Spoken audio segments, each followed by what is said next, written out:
Well, everybody, we've got lineups happening now, and what's going to be really exciting is we are moving on to our next guest. We've got Shelby and Todd, and for some of us, this might be a not so exciting topic, but for those of us, oh, it is really, really exciting. Very, very exciting. Enjoy it. Oh yes, we are we're all about the nerds. Yes, we're going to move into certificates of analysis, which we've been proponents of for a long time now. When we started breaking about some of the vaping crisis back in 2019 with our plant STDs stuff going on. So yeah, it certainly opened the door, and people started to look at testing a lot more for sure. Absolutely. So without further ado, I'm going to turn the stage, the CANNA World Expo stage, over to you two. And if you'd kindly introduce yourselves and take it away. And away we go. Make sure I can share the screen because I do have a PowerPoint here too. You absolutely can. Down at the bottom, if awesome. you move your cursor, you'll see Share Screen. No problem. And when you're done with your presentation, you just unshare your screen. Sweet. Thank you. First, let me say, Mike Sassano, great presentation. And Shelby and I have both been to Mike's farm here in Las Vegas. Beautiful. And it really is state of the art and quite a sight to behold. So best of luck in Europe. And if you can do what you did here, great things are headed your way for sure. Yeah. So I'm Todd Denkin, and she is Shelby Stanley, and I am the founder of Digipath Labs in Las Vegas, Nevada. We are a wholly owned subsidiary of Digipath Inc. We're a publicly traded cannabis company on the OTCQB market. DIGP is our ticker symbol. Please go check us out. Shelby was employee number 2 as I was employee number 1 here at Digipath Labs. And we have been in the cannabis space for a very, very long time. I've been since about 2009. I started in hydroponics, then got into growing, and then moved over into testing. And been with Digipath. We've been open for the last almost coming up on 6 years, right? 6 years, May 23rd. There you go. And Shelby, you want to tell us who you are? Yeah, so employee number 2, obviously, right. And also the owner of D&D LLC. But I came in with Todd as I would say, a founder. And founding employee. Yes, and helped build out the facility into its entirety. And again, here we are almost 6 years later, still operational, and I think close to 100,000 samples in, maybe. Yeah, we've done a lot. We've seen, we test, cannabis flower, trim, fresh, frozen, edibles, extracts, CBD products, topicals, everything cannabis or CBD and hemp related has run through our lab. Between the two of us, we've seen every facility in town. Yes, we have. In the state. Let me right. rephrase that. That's right. And they are nice. Nevada's definitely doing it right. So we have a lot to say. We're gonna first take you through the testing process. What happens with a sample as you get tested? A lot of people think you just take we pick up some flour, we stick it in a machine. We sit here, or we sit here and smoke it. Right. Is what I get more often. Right. Wow, you get to test it. Ooh, that's not really how it works. Right. So we'll take you through exactly what we do here at the lab, and then we'll take you through the certificate of analysis to explain what all of that stuff means. So I'm going to go ahead and share the screen here, and we will take it from there. So just want to make sure everybody can see that screen. Thumbs up. Yep. Anybody? Yeah. It looks like they could see it, so we'll move forward. So we told you who we were already. This is our building here in Las Vegas. We're on the corner of Sunset and Decatur. There is a bit of a green zone in our neighborhood. Within a 2 or 3 square mile, there's probably about 40 different cannabis businesses, right? Whether they're cultivations, production, and or labs. There's even a lab, right across the street. Mm-hmm. Now, cannabis is becoming more federally legal, as we all know. I mean, it's not federally legal, but it's closer and closer and closer. And as that happens, mandatory testing is definitely happening. It started really in Nevada with the strictest regiment of tests. Even when Colorado went legal, they were only testing recreational, not even testing medical. So Nevada really became the bellwether state for testing all over the country, and it is eventually going to be mandatory everywhere, and it's moving closely to that. Yeah, just a side note, we've even had other states wait for us to make decisions in Nevada to base their regulations off of. So we've been very also influential in other states in their testing rules as well. Yeah, a lot of secretaries of states have been in this conference room. And a lot of phone calls from, again, That's different states and asking for guidance. We've also had been able to guide people on like toxicology reports and different things of that nature. So we've, again, I feel like Nevada's really has set the standard, and most states are replicating what we are currently doing here. That's exactly right. California even did it when they went legal recreationally, and they even got more stringent from a pesticide standpoint. Correct. Now, if we look at the map of the United States, we see that there's only 2 states that marijuana is illegal for any kind of use. I see that as huge advancement in cannabis advocacy and education, because with good education becomes good legislation, is what I always like to say. And the stuff you see on the side, the moisture content, the THC potency, and all that stuff, that is really a standard. It's becoming a standard for states all around the country. Now, when you look for a testing lab, you should look for one that does all of these things. Make sure they follow the cannabis inflorescence standards of identity. Make sure that they are adapting good laboratory practices. Make sure the management is strong. Make sure they have strong SOPs and strong reporting. Make sure that strong equipment. Make sure they archive records, because you always want to go back and review the data. And make sure that they're also certified by ISO, and our ISO certification is with 17025, which is laboratories across the country. So that's what you look for in your state if you want to investigate a laboratory. If you're in Vegas, you got to come here, right? You know. And a side note to all of that as well, and looking for the facility, you want to ensure that chemists are doing chemistry, microbiologists are doing microbiology. It's no offense to anybody's educational credentials, but you need to have the experience in order to perform it correctly. So that's also something you want to ensure, is that if someone is running your tests or chemistry test or your microbiological test, that it is being done by a chemist or a microbiologist. A microbiologist. Microbiologist. Right. It's a long word. You know. I swear I've been doing this for 6 years. Right. So this is what happens when when you get a phone call or an email from a client. This is what happens. We go pick it up, we weigh it, we check it in, we inspect it for foreign matter, human hairs or fingernails or anything like that. We check for moisture analysis. We check for residual solvents. If it's an extract not made with CO2, we check for heavy metal screening. We give it a very intense microbial screening.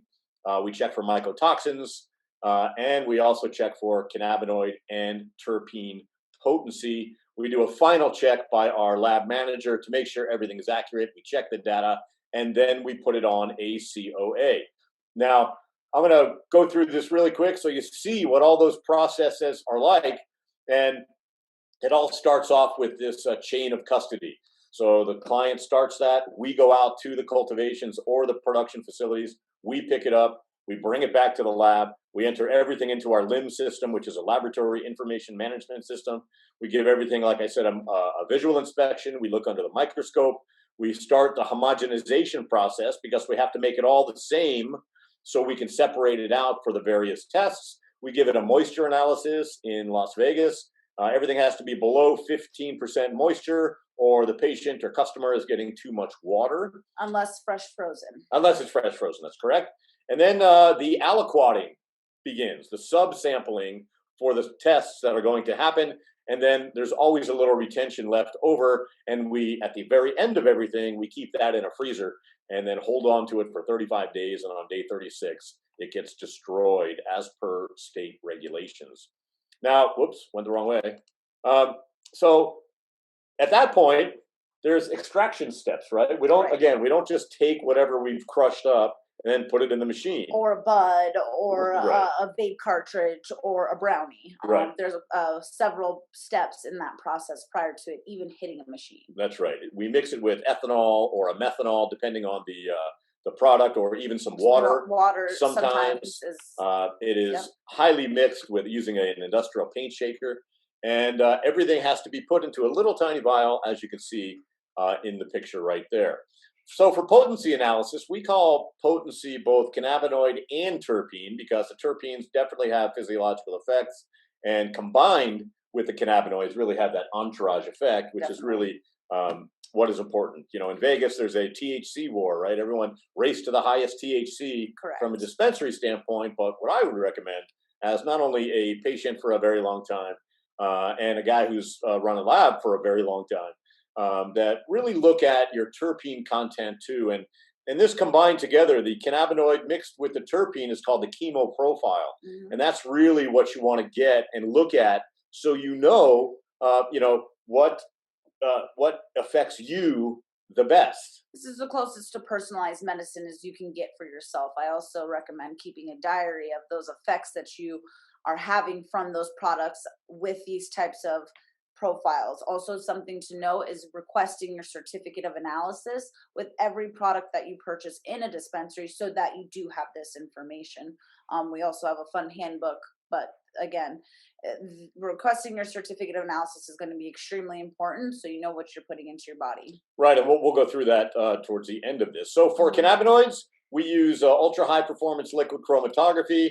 For terpenes, we use the Agilent GCMS with a headspace. These are very high-end analytical machinery that really get to the molecular level. Now you'll see that it's funny how states are different, you know, from their mandatory cannabinoid analysis. And you can see by this chart, you know, Nevada is different from Oregon, who's different, or who's the same as Washington, but different than Nevada, but different than Colorado, and way different from California. Yeah. Right. Yeah. And Nevada is the only state that does mandatory terpene testing. Correct. As well. So it's a really good thing that we do the testing here. It's given us tremendous amount of data and a tremendous amount of knowledge about the terpene molecule, which you'll find in most plants and in high concentrates in the cannabis plants. And what sets Digipath aside as well is that the state only requires 11. We try to provide 19. Terpenes specifically for cannabinoids are required. We try to provide 10. So we're really trying to give the consumer as much data and information as we possibly can. And those are based off of the standard reference material. As time goes on and more data is created and we go down this path, we will be able to add more cannabinoids and terpenes to give more data to consumers as well. That is correct. Now, pesticides are a big thing. They're always in the news, especially with outdoor grows. In Nevada, there's only one or two outdoor cannabis grows and a lot of hemp grows, but pesticides are very important and key to patient safety and consumer safety. We have 3 different very high-end machines in order to detect 24 different pesticides. The GCMS down here gets 4 oxidized pesticides. The LC triple quad up here gets the other 20, and the SciX over here also gets the other 20 as well, and we can use it for the oxidized pesticides as well. So you see we have lots of redundancy because sadly, sometimes, I don't even want to say the word, I'm not even going to say it. Sometimes you have to use another machine, right? Right. We won't put it in the air. That's right. We're not going to put that bad juju in the air. But we also saw the influx in recreational here and wanted to be able to keep up with our producers, cultivators. As I do think that will still continue to grow now that they've released the dispensary licenses here locally. Yeah. I do believe we will see more licenses coming online, and you will need to have the redundancy as well as the capacity. That's right. To keep up with the outdoor grows that he's speaking of, the greenhouses that are coming online here.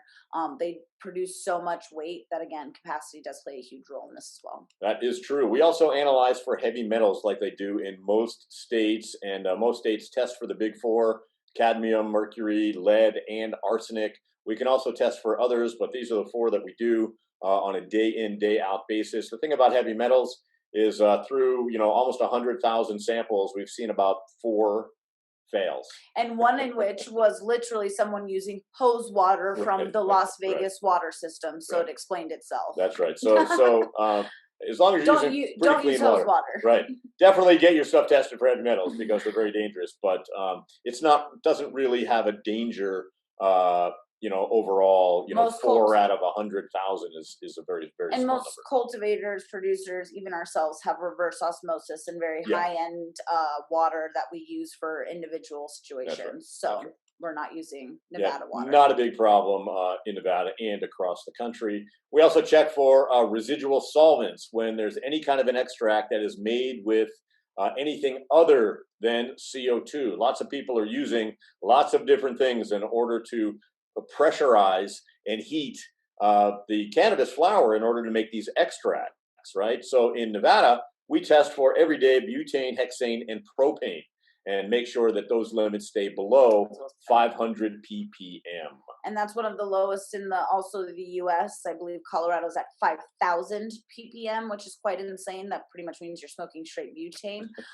So it's kind of scary. So again, most of our clients that I've worked with in Nevada love to stay even under that 500 ppm. I've had people that will go back and actually burn it off and then retest it so that they have a lower butane reading. So that's comforting as well. A lot of people take that very seriously here in Nevada. That's for sure. And the biggest failure, about 90% of the folks who fail in Nevada are failing for some sort of microbial contamination. Which can come from anything, everything. And mostly comes from dirty humans. Yes. So it's really important to be clean when you're involved in the cultivation experience and the production experience. I mean, you're making products that people are going to ingest. And consume, so you really have to be careful. And microbiology, you can't see it unless you test for it. So we have several different ways that we use. We use both plating and qPCR to test microbiology. And we have 2 different sets of technologies for each of those. We use both 3M plates, Hardy plates for a lot of our detection of yeast and mold. Mm-hmm. And then a lot of the other really hardcore stuff, we use qPCR. Which we've heard a lot of lately. Yeah, that's right, which has been made famous again by COVID. That's how a lot of the COVID testing has been doing. But qPCR allows us to extract the DNA from the plant and then extract the DNA of the microorganisms and then count how much is on that particular plant. And we'll go through that when we go through the certificate of analysis. Also a much shorter process to the extent of the plates that are almost, a little archaic in the sense that most of us did those in high school, right?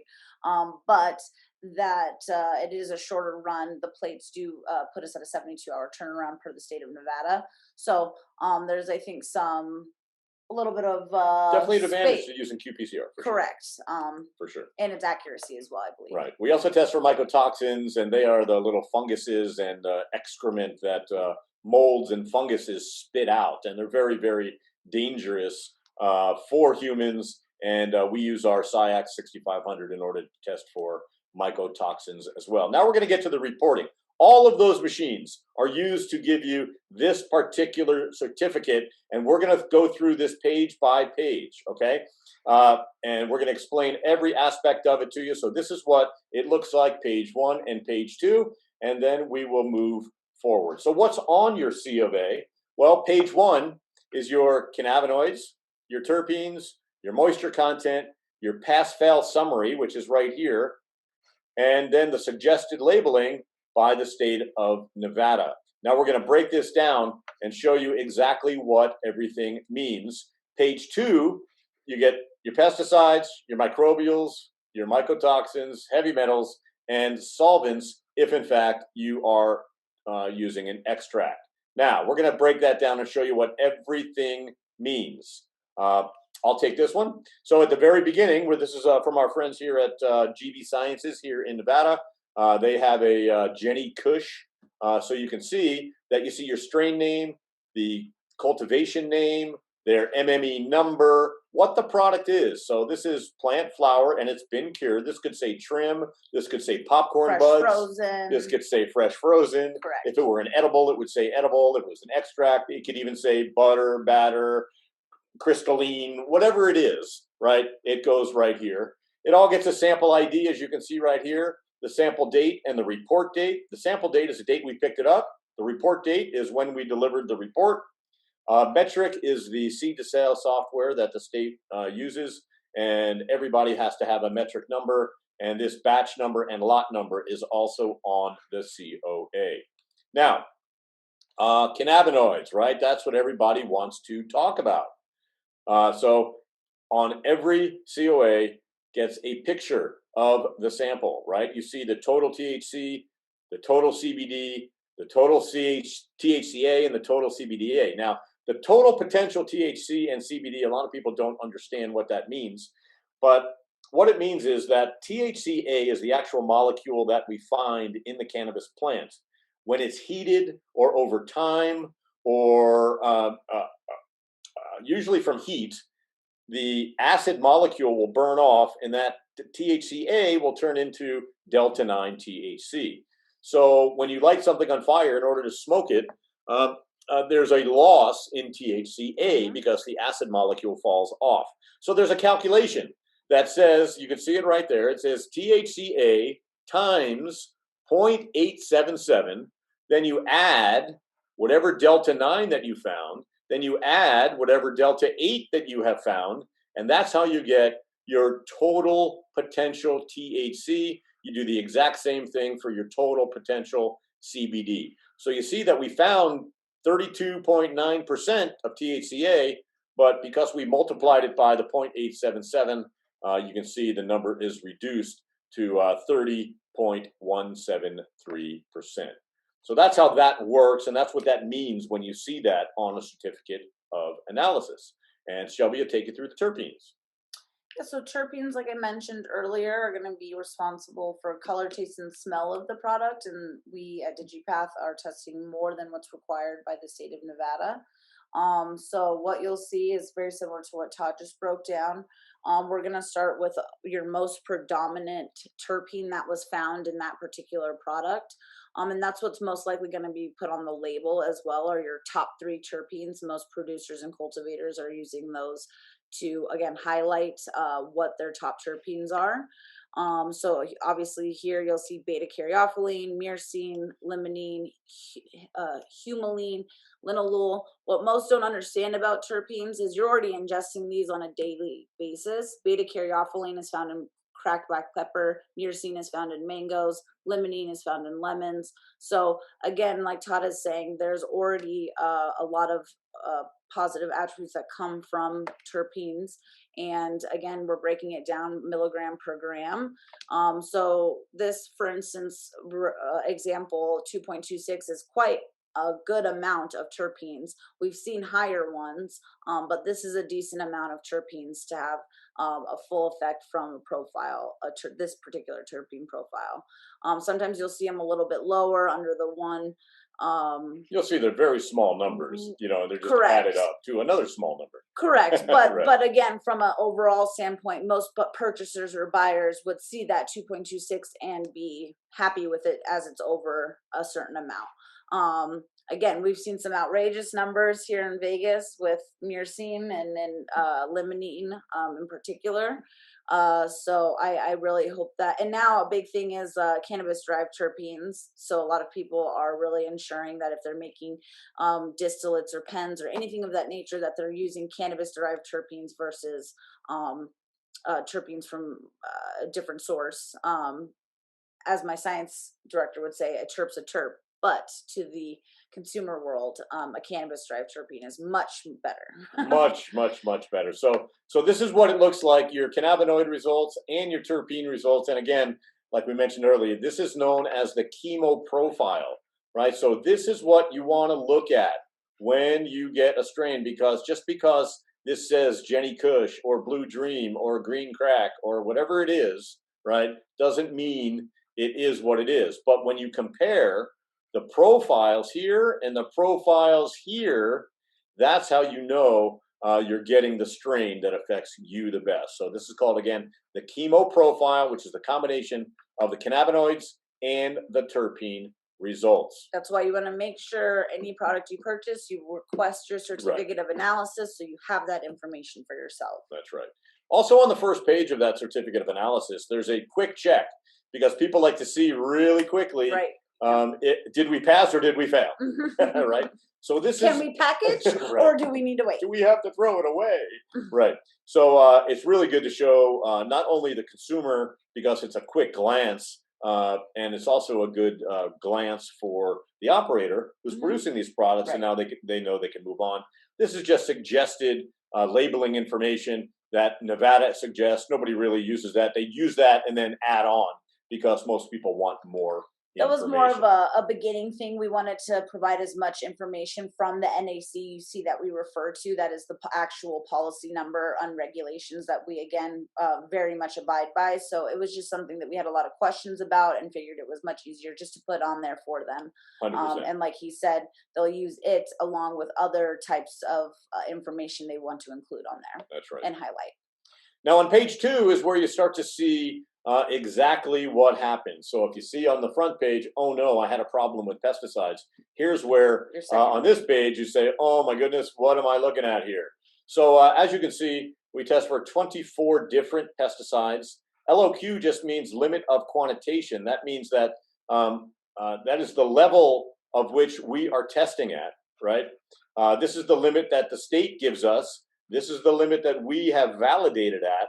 And as you can see, nothing has gone over the limit of quantitation except for a little microbutanol, which is still under the state regulated number, right? So this is still a pass, even though there's a very small amount of microbutanol. We do have 5 unauthorized pesticides that do have, in the state of Nevada particularly, that do have limits. But if they are found, unfortunately, you do have to fail your product. They're just unauthorized pesticides. That's correct. And if something fails, if this doesn't say pass all the way down, then the crop or the batch, should I say, the batch has to be destroyed from a pesticide standpoint. When something fails for micro, it can be resold for extracts and oils and such. Also on the second page is the heavy metal analysis, and we talked about this before that you know, there hasn't been a lot of fails in our lab for sure for heavy metals, but as you can see, it lists the analyte that is tested, the limit of quantification right here, the state limit, and what we actually found in parts per billion. Right, parts per billion. So even if we find a little bit, it's parts per billion. So it's very, very small amounts. And this is a unique one to show or just brush on. The limit of quantitation for us at Digipath is 1. So we find 2, we're reporting it. Right, as you can see right here, 3. Yeah, correct. Other labs may have a limit of quantitation of 100, right? So they wouldn't report anything other than over 100. So that also makes us a little bit unique in that we are very stringent on, if we find anything at all, down to the parts per billion, we're going to show you. That's right. Here's the microbials that we test for in Nevada, and this is getting pretty common around the country. We test for biotolerant, tolerant gram-negative bacteria, which is also Enterobacteriaceae, coliforms, yeast and mold, which is the most that people fail for, E. coli, Salmonella, Aspergillus, 4 different species of the Aspergillus, and the most common. If there is even a presence of E. coli, Salmonella, or any Aspergillus, it is a fail. So it's really just a positive or a negative test. Okay. Everything else, the colony, the CFUs, which are colony forming units, are counted, and the state has a limit. Everything has to be below the state limit, as you can see. And these limits are more stringent than the food we consume. So literally the cannabis in Nevada is the cleanest product you could consume. It is very clean. And we talked about mycotoxins as well. Those are the toxins that the fungus spews out. And, you know, they show up in very, very, very small amounts. But again, you see what we're testing for, the limit of quantification, the limit that the state gives us, and then the mass that we have found. And then solvents, I took this solvent report, not from the flour one we started with, because I wanted to show you what the solvent looks like. So you see they use butane, obviously, because we found some butane at 77 parts per million. It has to be below 500 parts per million. So you see, this would be an obvious pass because it's way below the state limit. And most have internals that they want to be under 100, they want to be under 50, they have their own internal standards. That's as right. Well as production licenses. So this would be a very good example of someone who's very happy with what they've been able to burn off butane-wise. 100%. And then, of course, we have our ISO certification logo. This states that we have passed our ISO certification, and we have renewed it even. So it's been a few years. You get the signature of the scientific director, and then our disclaimer that just explains all of the stuff that we talked about in really small print. Mm-hmm.